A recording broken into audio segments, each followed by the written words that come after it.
Hello good morning friends, myself Mohit Kundu और आज हम मिलते हैं नए चैप्टर के साथ जो कि 10th क्लास का है आपका हेरिडिटी एंड इवोल्यूशन।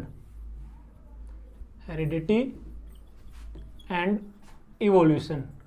भाई अब जो न्यू सिलेबस है उसके अकॉर्डिंग सीबीएसई के अंदर आपका हेरिडिटी है, इवोल्यूशन कट हो गया है। तो पहले पार्ट के अंदर हम करेंगे हेरिडिटी। Is that clear? तो let's start now.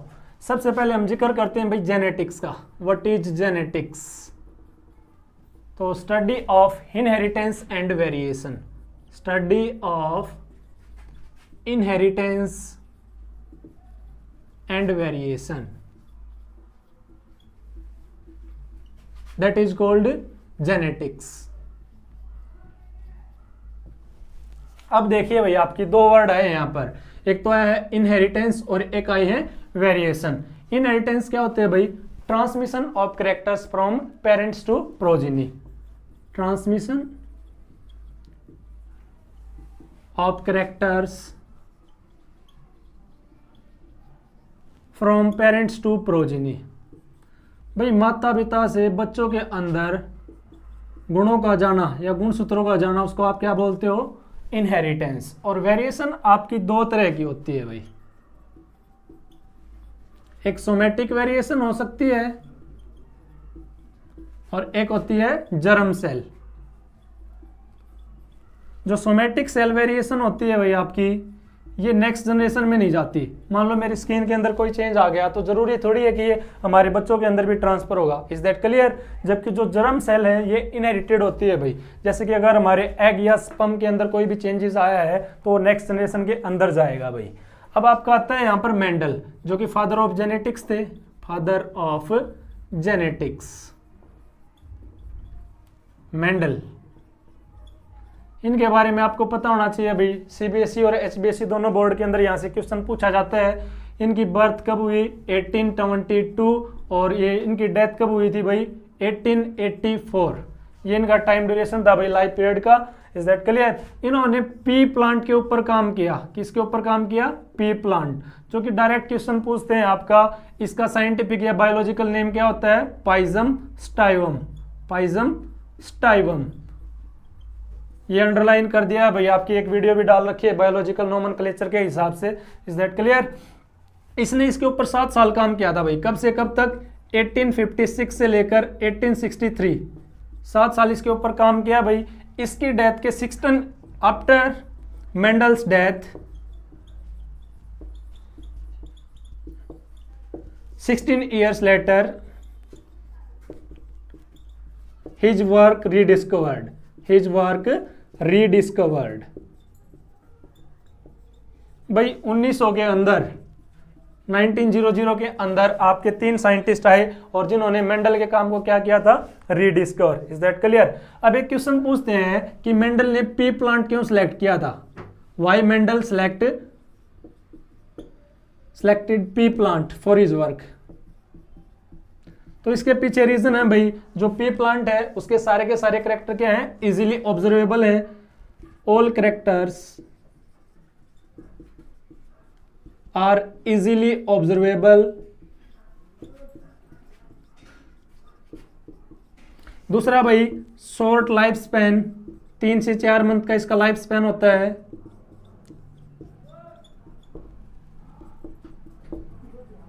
Easily can hybrid. Easily can hybrid. तो ये कुछ रीजन थे कि भाई मेंडल ने इसको क्या किया? ऑब्जर्व करने के लिए अपने सारे के सारे। एक बात और भाई, उसके फादर गार्डनर थे भाई। ठीक है, Mendel's father are gardener. Mendel's father was gardener by profession. ये रीजन भी था कि उसका जो पी प्लांट है उसकी तरफ थोड़ा सा ज्यादा इंटरेस्ट हो गया था। Is that clear? फिर था कि जो मेंडल था वो अपने टाइम पर फेल क्यों रहा भाई? मेंडल फेलर, वो भी आप इधर ही देख लीजिए भाई। Reason behind Mendel failure. Reason behind Mendel's failure. तो दूसरी एक बात तो ये भाई कि ये क्या था? मैथमेटिशियन था भाई। He was mathematician by profession. Mathematician by profession. दूसरी बात भाई, उसने स्टैटिक्स का यूज किया, ही used statics for his result, he use statics for his results, जो कि एक मैथ का टॉपिक होता है भाई स्टैटिक। इस वजह से जो बायो के साइंटिस्ट थे उन्होंने इसको क्या कर दिया, रिजेक्ट किया। ऐसे काम थोड़ी चलेगा भाई कि बायो के अंदर भी आप मैथ को इंट्रोड्यूस करा दोगे, वो नीवाने भाई। तीसरी बात, उसने जो अपने पेपर पब्लिश करने के लिए न्यूज़पेपर लिया वो लोकल न्यूज़पेपर था भाई, local newspaper for his publication.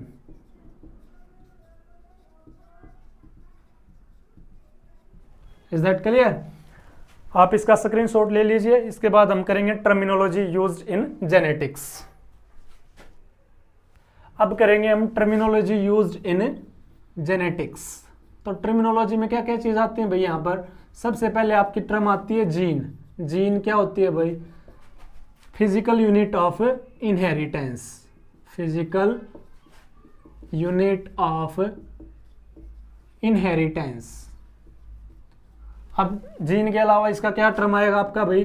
Allele. इसके अंदर एलिल, ये किस वर्ड से बना है? एलिलोमॉर्फ से, derived from allelomorph, derived from allelomorph. इसका मतलब क्या होता है एलिलोमॉर्फ का भाई? Belonging to each other. क्या होता है? Belonging to each other. फिर बात आता है भाई कि आपका इसके अंदर एक करेक्टर होता है और एक करेक्टर के दो ट्रेट्स होते हैं। एक करेक्टर के दो ट्रेट्स होंगे आपके। फॉर एग्जांपल समझने के लिए, जैसे करेक्टर लिया है आपने हाइट,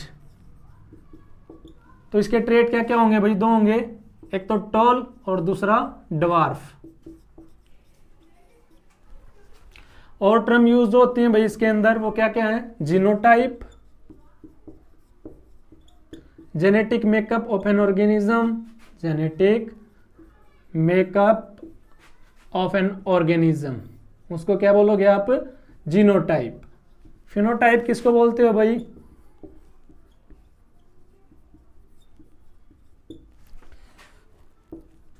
फिजिकल एक्सप्रेशन या फिजियोलॉजिकल बोल सकते हो आप, physiological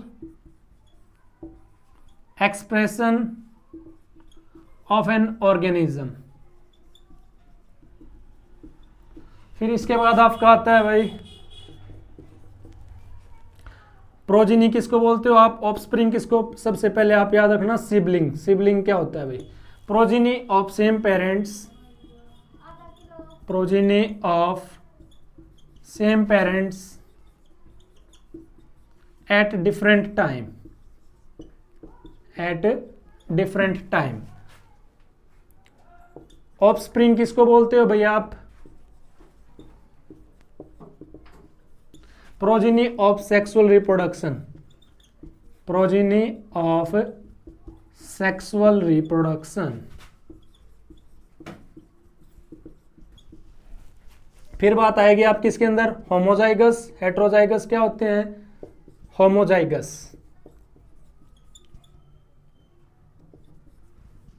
when two same alleles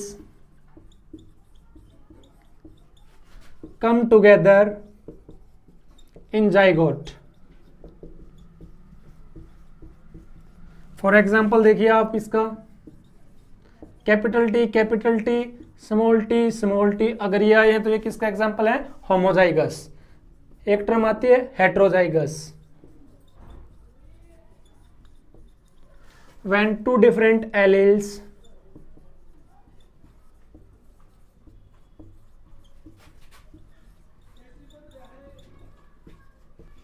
come together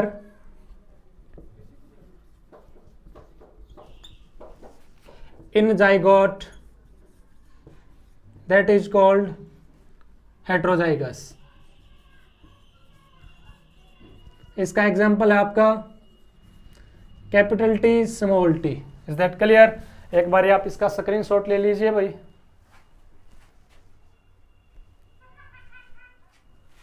अब हम करेंगे लॉ ऑफ डोमिनेंस। रोक। अब हम करेंगे भाई, जो मेंडल का काम रीडिस्कवर हुआ था वहां से आपके 3 लॉ आए थे, या मेंडल्स लॉ बोल सकते हो आप उसको, मेंडल्स लॉ। इससे पहले आपको 2 टर्म आएंगे इसके अंदर, एक तो मोनो हाइब्रिड क्रॉस पता होनी चाहिए और एक dihybrid cross. Dihybrid cross, अगर किसी एक कैरेक्टर की स्टडी एक टाइम पर हो रही है भाई, study of one character, study of one character at a time, that is called mono hybrid cross. और डाई हाइब्रिड में क्या होता है भाई, study of 2 characters, study of 2 characters at a time. देखिए भाई, कुछ चीजें हैं जो कि मेंडल्स के लॉ को समझने के लिए जरूरी है आपकी। मोनो हाइब्रिड क्रॉस और डाई हाइब्रिड क्रॉस के साथ साथ आपको पता होना चाहिए होमोजाइगस और हेट्रोजाइगस क्या होते हैं। मोनो हाइब्रिड क्रॉस से आपके पता चलते हैं लॉ ऑफ डोमिनेंस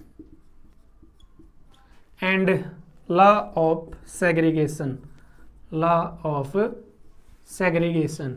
जबकि जो आपका डाई हाइब्रिड क्रॉस है, यहां से आपका पता चलता है law of independent assortment, law of independent assortment. तो लॉ ऑफ डोमिनेंस क्या बताता है भाई, जब 2 डिफरेंट एलिल्स एक साथ आई थी, जैसे कैपिटल टी और स्मॉल टी, तो कैपिटल टी अपने आप को एक्सप्रेस करती है और स्मॉल टी को क्या करती है, express. That is known as law of dominance. Is that clear? Definition लिख देते हैं भाई, law of dominance, when 2 different alleles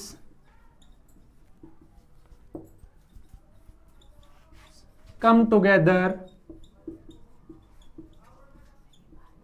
one express itself and express another one.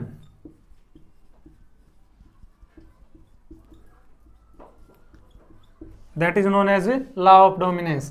जैसे कैपिटल टी स्मॉल टी है, कैपिटल टी अपने आप को express करेगी, ये प्लांट कैसा बनेगा, टॉल। Is that clear? और लॉ ऑफ सेग्रीगेशन में क्या होता है भाई, law of segregation, when gametes are formed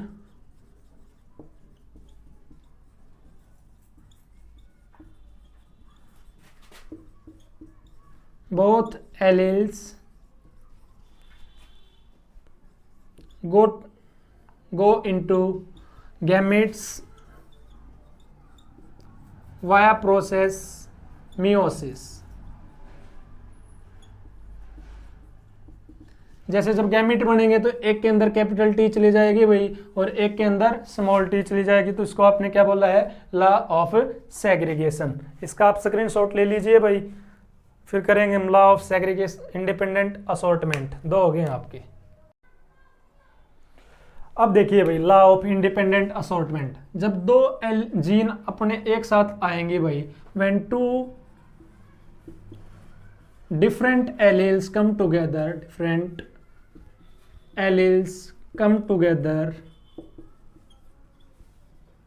and both express independently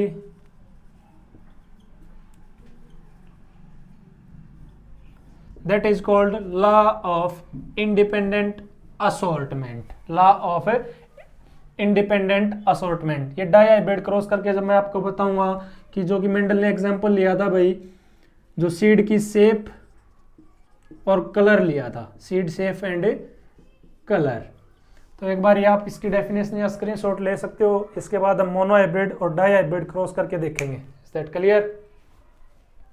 duster कहाँ गया भाई? चलो देखिए, तो अब मोनोहाइब्रिड क्रॉस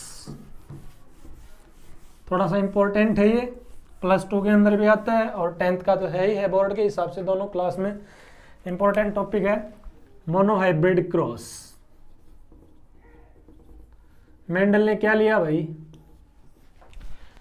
इसमें एक कैरेक्टर की स्टडी की और उसने लिया पी प्लांट की हाइट, पी प्लांट हाइट। ठीक है, सबसे पहले उसने भाई पेरेंट्स लिए, ये मेल था और ये फीमेल थी। होमोजाइगस टॉल मेल ले लिया और होमोजाइगस ड्वार्फ फीमेल ली भाई। ये कैसे थे? टॉल, और ये कैसे थे? ड्वार्फ। अब ये क्रॉस करेंगे तो देखो कैपिटल टी स्मॉल वाले के साथ जाएगा, तो चारों के चारों जो पेरेंट्स बनेंगे वो आप कैसे बनेंगे? Capital T small T, capital T small T, capital T small T. तो F1 जनरेशन इसके अंदर सारे के सारे कैसे आए थे? टॉल। अब देखिए भाई जो आपकी F2 जनरेशन थी उसमें क्या किया? एक को मेल मान लिया और एक को फीमेल मान लिया और इनकी क्रॉस करवाई जब capital T small T, capital T small T. एक चेकर बोर्ड बोल सकते हो आप, वो बना सकते हो कि एक तरफ आपने यूं मेल ले लिया भाई, कैपिटल टी और स्मॉल टी था, इसके गैमेट बने कैपिटल टी और स्मॉल टी, और इधर फीमेल ले लिया मान लो आपने कैपिटल टी स्मॉल टी। तो देखिए कैपिटल के साथ कैपिटल जाएगा तो capital T, capital T, capital के साथ स्मॉल आएगा तो कैपिटल टी स्मॉल टी, ये स्मॉल टी कैपिटल के साथ जाएगा तो capital T small T, small T small T. ये आपकी F2 जनरेशन थी भाई। और जो एग्जाम के अंदर आपकी फिनोटिपिक और जीनोटिपिक रेशो पूछे जाते हैं वो जनरली F2 के पूछते हैं भाई। तो फिनोटिपिक रेशो यहाँ से कितने हैं देखिए आप, मतलब टॉल कितने थे और ड्वार्फ कितने थे उनका रेशो देखना है भाई। तो टॉल कितने थे? ये भी टॉल, ये भी टॉल और ये भी टॉल, तो 3 टॉल थे और एक ड्वार्फ था, 3:1। जीनोटिपिक रेशो क्या होता है भाई वो देखिए। जीनोटिपिक रेशो के अंदर कि जो कैपिटल टी वाले कितने थे, कैपिटल टी स्मॉल टी वाले कितने थे और स्मॉल टी वाले, तो कैपिटल टी वाला 1 था, कैपिटल टी स्मॉल टी वाले 2 थे और स्मॉल वाले 1 थे। तो जीनोटिपिक रेशो कितना आया था? 1:2:1। Is that clear? अब डाई हाइब्रिड क्रॉस भी देखेंगे, उससे पहले आप एक टर्म आती है टेस्ट क्रॉस या फिर बैक क्रॉस। तो देखो जैसे ये F1 का है ना कैपिटल टी स्मॉल टी, अगर आप इसकी स्मॉल वाले के साथ क्रॉस करवाते हो, F1 जनरेशन की ड्वार्फ के साथ क्रॉस करवाओगे तो ये तो बोलते हो आप टेस्ट क्रॉस। क्या बोलते हो? Test cross. जीनोटाइप पता करने के लिए करते हैं भाई, और हमें पता ही नहीं इसके साथ भी करा सकते हो और इसके साथ भी, तो उसको बोला जाता है बैक क्रॉस। F1 जनरेशन से आप किसी भी पेरेंट के साथ अगर बैक क्रॉस करवा रहे हो उसको आप क्या बोल दोगे? Back cross. और अगर स्मॉल वाले के साथ ड्वार्फ वाले के साथ आपने करवाया तो उसको बोलते हैं test cross. Is that clear? अब हम करेंगे डाई हाइब्रिड क्रॉस। अब देखते हैं dihybrid cross. Dihybrid cross क्या था भाई इसका लोचा? ये देखिए आप, सबसे पहले इसने 2 कैरेक्टर एक साथ लिए थे, वो क्या क्या थे? Seed safe and colour. तो देखिए भाई जो राउंड और येलो थे, राउंड एंड येलो, ये थे डोमिनेंट, और जो रिंकल्ड ग्रीन थे, रिंकल्ड एंड ग्रीन, वो थे रिसेसिव। तो राउंड एंड येलो के लिए इसने लिया capital R, capital R, capital Y, capital Y. और रिंकल्ड एंड ग्रीन के लिए इसने लिया small R, small R, small Y, small Y. ये मेल मान लो और इसको आप फीमेल मान लो। जब इनकी क्रॉस करवाई तो F1 के अंदर सारे ये आए capital R, small R, capital Y, small Y, जो कि कैसे थे आपके? Round and yellow. ये कैसे आए थे सारे आपके? Round and yellow. देखो जैसे कि आपके मोनो हाइब्रिड के अंदर जितनी प्रोजिनी आई थी उसको कितनी प्रोजिनी आती है उसके लिए एक ट्रिक होती है 4 इंटू इसकी पावर कितनी n। n क्या होता है? Number of cross. Mono hybrid cross है या डाई हाइब्रिड क्रॉस है। अगर मोनो हाइब्रिड होती तो यहाँ पे n की जगह पे क्या रखोगे? 1, तो उसमें आए थे 4 प्रोजिनी। डाई हाइब्रिड में n की जगह पे रखोगे 2, तो 4 की पावर 2 कितनी आ जाएंगी? यहाँ पर जो प्रोजिनी बनेंगी वो 16 बनेंगी भाई। तो आप क्या करो, और भी ऐसे बनेंगे भाई, 16 बनेंगे ये ऐसे। तो एक को मेल मान लो, एक को फीमेल मान लो, और चेकर बोर्ड बनाएंगे भाई हम। मेल मान के इसको आपने मान लिया capital R, small R, capital Y, small Y, इधर आप एक गैमेट क्या क्या बने, कैपिटल आर के साथ कैपिटल वाई आ सकता है, फिर कैपिटल आर के साथ स्मॉल वाई आ सकता है, स्मॉल आर के साथ आपका कैपिटल वाई आ सकता है, और स्मॉल आर के साथ आपका स्मॉल वाई आ सकता है।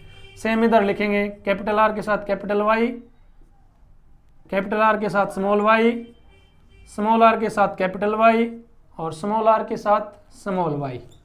अब आप इनकी क्रॉस करवा सकते हो भाई।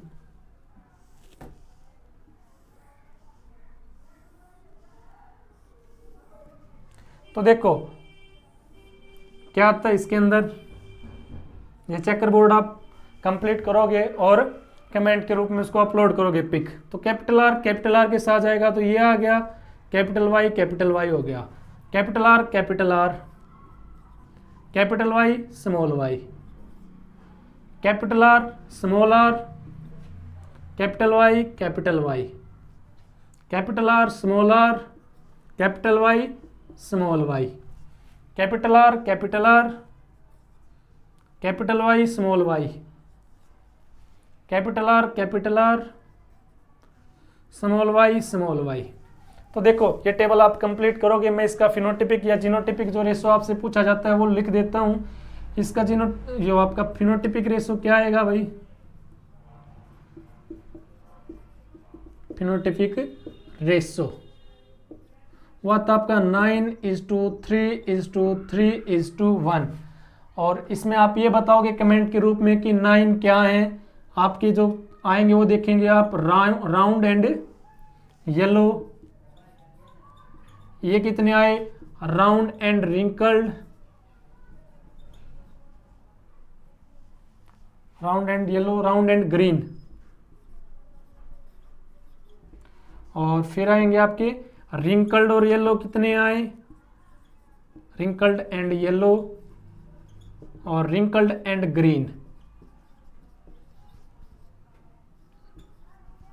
इनका जो रेशो आएगा आप उसको कमेंट में करके बताओगे। मैंने आपको निकाल के दिखा दिया है। इसकी एक शॉर्ट ट्रिक भी होती है कंपटीशन के हिसाब से, जैसे 3:1 आपका जो रेशो होता है, इसकी अगर आप पावर n कर दोगे तो मोनो हाइब्रिड के लिए n की वैल्यू 1 और डाई हाइब्रिड के लिए 2, तो 3:1 इंटू 3:1। इसको मल्टीप्लाई करो, 3 के साथ 3 9, फिर 3 के साथ 1 3, 1 की 3 के साथ 3 इंटू 1 के साथ 1, 9:3:3:1। ये इसका फिनोटिपिक रेशो था। सेम आप जीनोटिपिक रेशो भी निकाल सकते थे, 1:2:1 की मल्टीप्लाई करोगे आप 1:2:1 के साथ। Is that clear?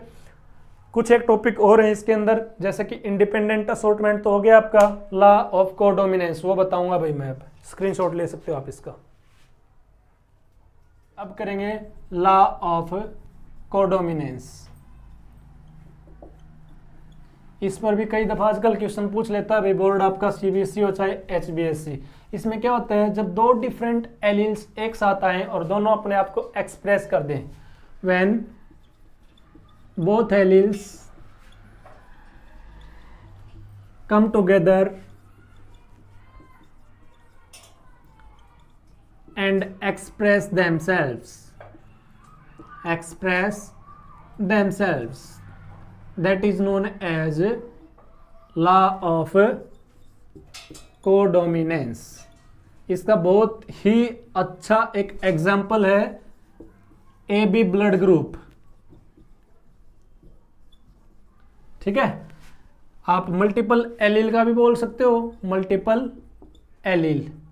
इसका भी एग्जांपल क्या आता है आपका, ABO blood group, ABO blood group. देखो इसमें आपकी 3 जीन आती हैं, आप यूं लिख सकते हो IA, IB और IO। ये दोनों होती हैं डोमिनेंट एलील, और IO होती है आपकी रिसेसिव एलील, रिसेसिव एलील। देखिए भाई आप, अगर IA IB एक साथ आ गई तो ब्लड ग्रुप हो जाता है AB ब्लड ग्रुप, और अगर IA IO आया है तो ब्लड ग्रुप होगा A, IB IO आया है तो ब्लड ग्रुप होगा B, और अगर IO IOI है तो ब्लड ग्रुप होगा आपका O। Is that clear?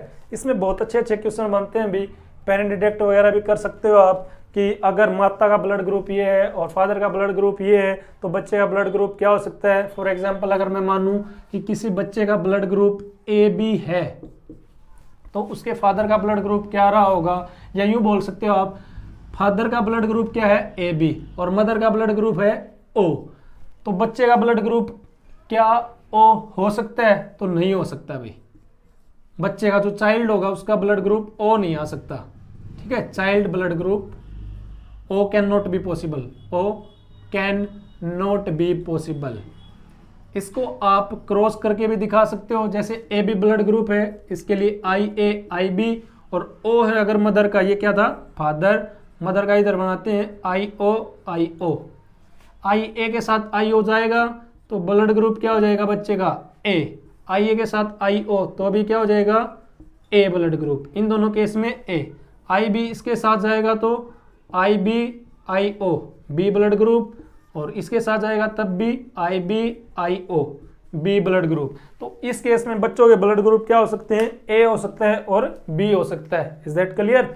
अगर दो पेरेंट्स में से किसी एक का O हो और एक का AB हो तो इज दैट क्लियर? आप ये अपने लिए भी कर सकते हो, अपने ब्लड ग्रुप से आप अपने पेरेंट का अंदाजा लगा सकते हो कि उनका जीनोटाइप क्या होगा। Is that clear?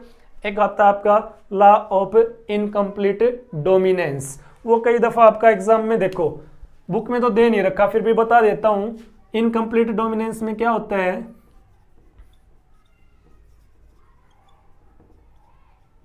ये एक्सपेरिमेंट किया गया था एक फ्लावर के ऊपर जिसका नाम था मिराबिलिस जलापा। मिराबिलिस जलापा, ये साइंटिफिक तरीके से नाम लिखा है भाई। इसके फ्लावर के ऊपर किया गया था भाई, ये रेड और वाइट, रेड फ्लावर लिए थे और वाइट फ्लावर लिए थे, वाइट फ्लावर। जब इनको क्रॉस करवाया गया तो F1 के अंदर सारे पिंक फ्लावर आए थे भाई, ठीक है। मतलब जब दो एलील एक साथ यूं आई थी तो उन्होंने एक अपना नया कैरेक्टर शो किया था, उसको क्या बोला था, incomplete dominance. Is that clear? तो स्टूडेंट्स CBSE और HBSE के जो लेटेस्ट सिलेबस था उसके हिसाब से तो आपका हेरिडिटी चैप्टर कंप्लीट हो चुका है। इवोल्यूशन इसका जो दूसरा पार्ट मैं बोल रहा हूँ वो हम नेक्स्ट वीडियो के अंदर करेंगे। तो have a nice day, thank you.